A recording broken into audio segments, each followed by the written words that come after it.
Hi guys, this is Charlie from Asian Boss. In the midst of the COVID-19 pandemic, one issue that we're not really seeing on mainstream media is the racism that Asian Americans are facing in the US, where we don't normally cover street interviews. But so many of you guys, our viewers, requested that we get the Asian American perspective to tell the world what's really going on in this respect. So we sent our correspondents, Jordan and Tony, to Washington, D.C. and San Francisco to talk to Asian Americans.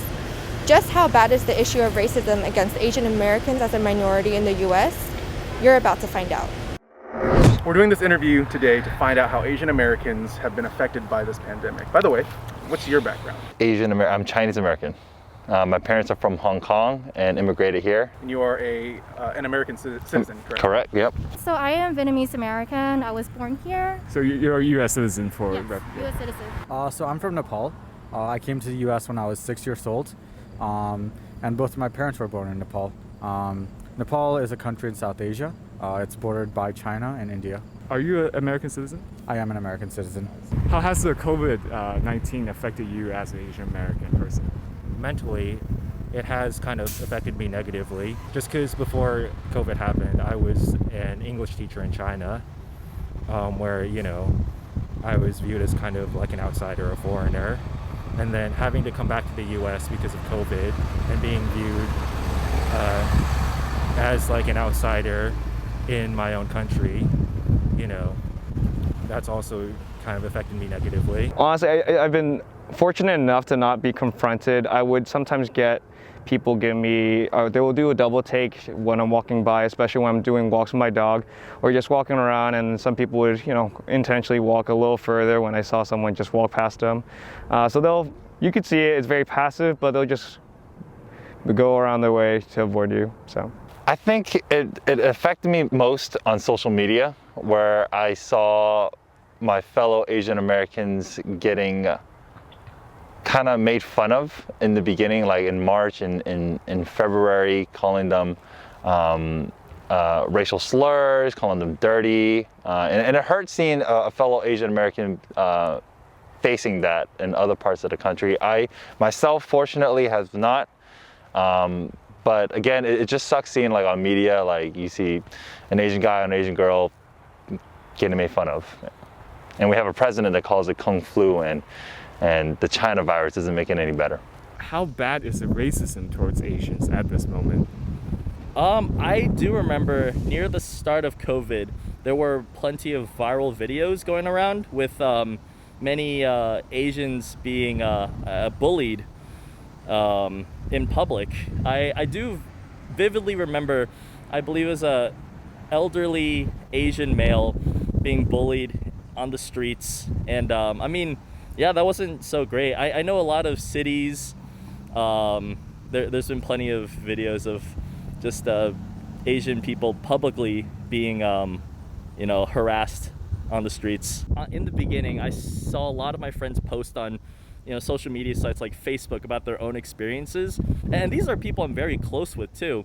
So it's, you know, typical. She was at a store, she was wearing her mask, and, you know, you have person of non-Asian descent kind of just go up and start spouting some stuff like the Kung Flu, how it's every Asian's fault even though she wasn't even Chinese. Like kind of stuff like that, you know, just throwing a lot of derogatory and bigoted messages towards Asian people in general. Well, I think that even before COVID, racism, even in a predominantly Asian American community, has always existed. It was just heightened quite a bit by COVID because people would call it the China virus, right? And if they see you and you look Asian, then they might call you out for it. It really depends on which area you're in as well. But I've heard people say, go back to China, you know, and it's just a really sad thing, especially because a lot of people were born here.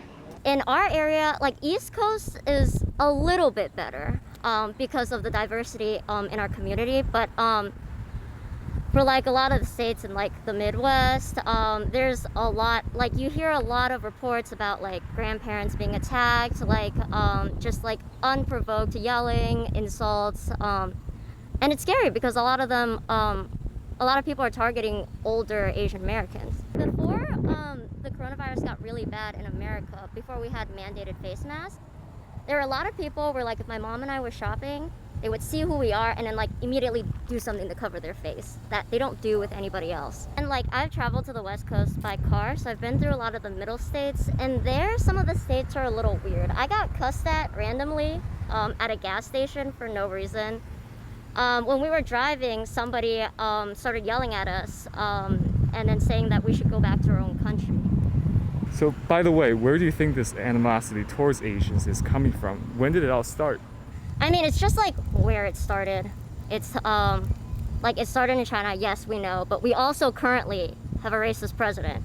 And he likes to say things like it's the China virus, it's Kung flu. It's perpetuating like this stereotype that like Asian people are like unsanitary or they're sick or and people hear that, and like not everybody obviously like resonates with it, but like the people that are obviously racist feel more empowered and emboldened to speak up. They think that they are speaking up for everybody and they're just the ones brave enough to do it. But that's not the case. Like most people don't think that way, but it's just like because our president is showing that it's okay to make these comments, obviously people will follow through. I think the last time it was this bad might be like in the beginning of Asian American history when Asians started coming over here. We had America initially was very anti-Chinese and anti-Asian with the Asian American Chinese Exclusion Act. And then since then, I think in recent history, I don't think it was as bad. But again, I'm speaking from a San Francisco native, so I can't speak for other people throughout the country. But yeah. I think actually this is kind of scary, but I feel like some of this animosity already existed, but it was obviously living in the Bay Area in SF. Everyone's supposed to be more liberal and more accepting of everyone else, and it's a very diverse place. But like when something like a global health crisis is happening, that's when people kind of show their true colors a little more. I don't think it's anything new. In the 1900s, when there was a pandemic that was not even to this level, I guess, but they quarantined all the SF Chinatown, and they kind of worked around the how they quarantined Chinatown was the white businesses around it, they were fine, so they kind of made the lines around that. So this is nothing new. It's whenever there is some type of crisis that like affects all human beings that are around each other, I feel like that's when people are grouped back into their categories. We're no longer integrated in society anymore. We're no longer just like a Asian American coworker or Asian American friend. It's them versus us. Mm-hmm, mm-hmm.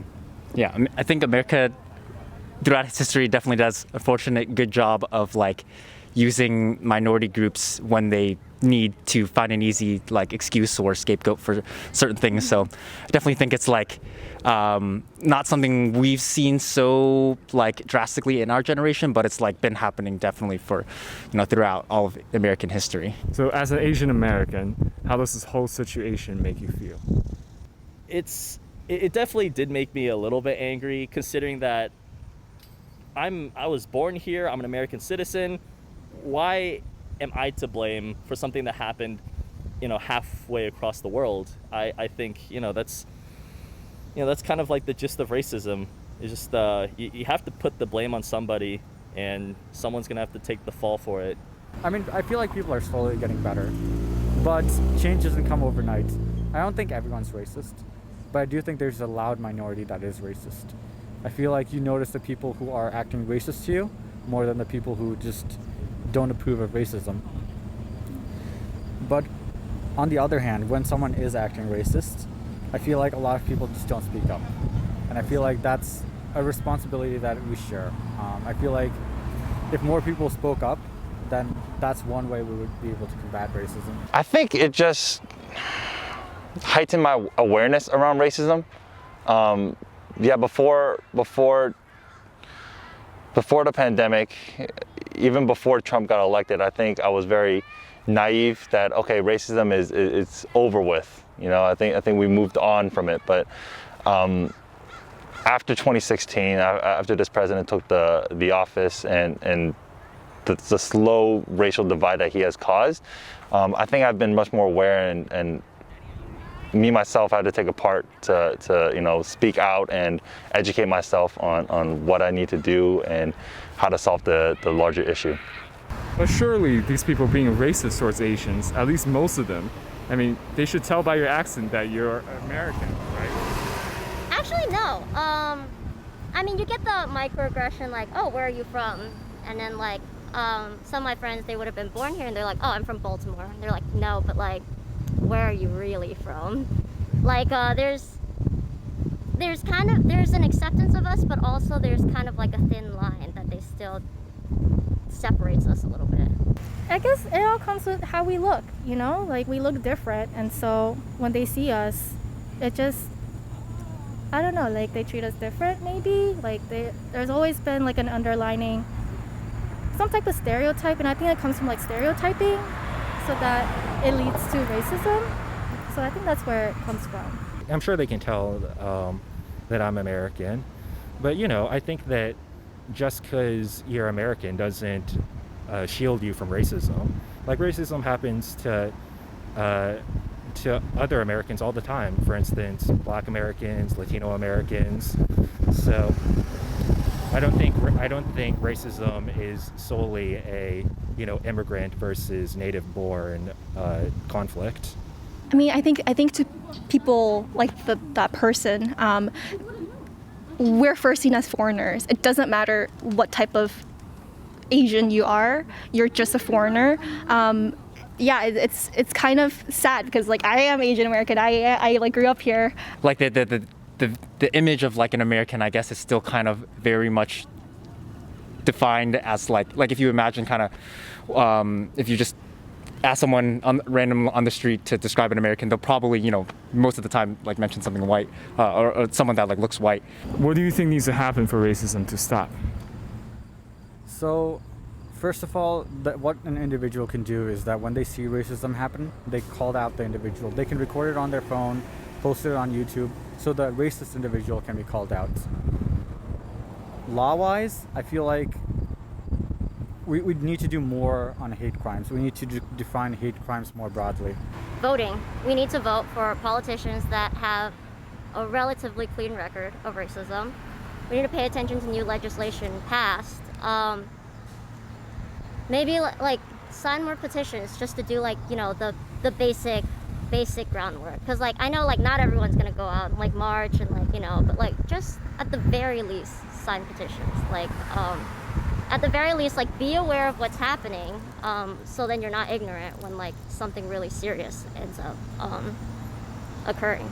I think it's gonna take some time, but I feel like conversations within smaller bubbles, within your smaller communities, actually does make a really big difference.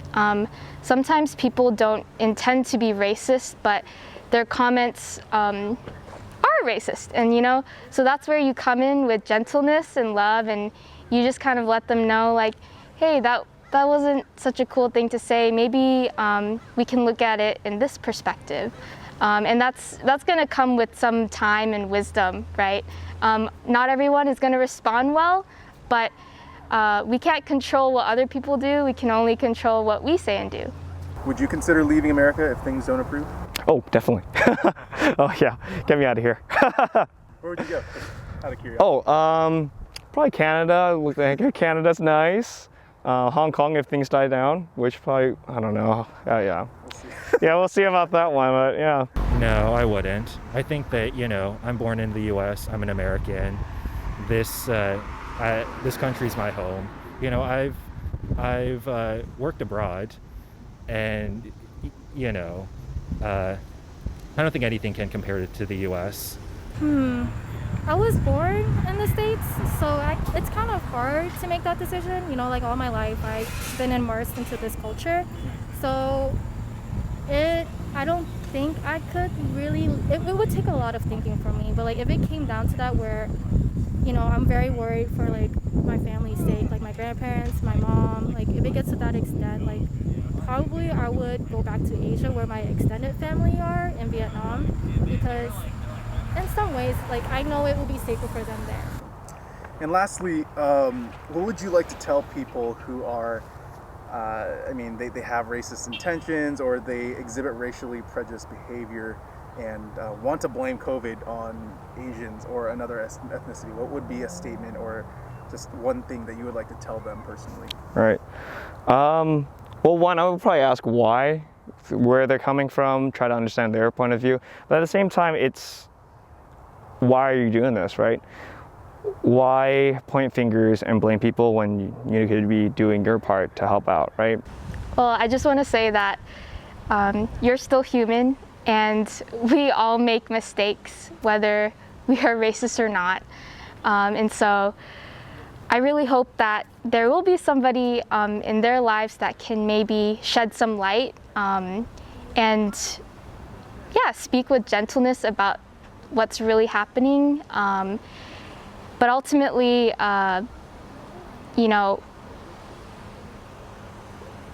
hopefully the whole world is going to realize that racism, it's not something that we can tolerate. Hey, look, man, I didn't do anything, but if you want any swim lessons, hit me up. I could be your gym partner. I can teach you how to cook some really cool Asian cuisine, and I could even, just hang out. We could play video games. I'm a normal person. I'm like your neighbor, and if you're just gonna go around blaming all your neighbors, I mean, that's not a good, that's not good practice. So I'd definitely say try to understand the situation, get to know somebody, and then make your judgment call.